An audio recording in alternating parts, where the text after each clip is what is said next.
san wani yanayin rayuwa ba. Kai garin nan fa ya hada zafi. To Allah dai ya sauka mu.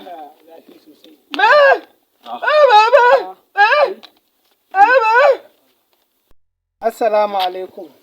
Ni kurma ne kuma maraya ne. Ina neman taimako. Jamilu, ka san abin da ke faruwa? A? A ma'aikatan da za a ɗiba aiki a kamfanin babanku? Oke, mutum hudun nan.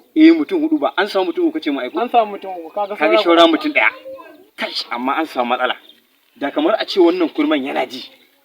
Kaga da wannan shi ya kamata a ce an taimaka masa saboda ganin sa a cikin wahala yake wallahi. Kaga da sai a taimaka masa da ayyuka shi ma shi zama yana cikin kuma matsala gashi kurma ne wallahi. Kurma ne kawai mu wuce mu wuce. Me ya faru kuma? Wallahi ina dan ji amma lokaci Bala'i amma wannan ya mugu ne na ma. Ba shi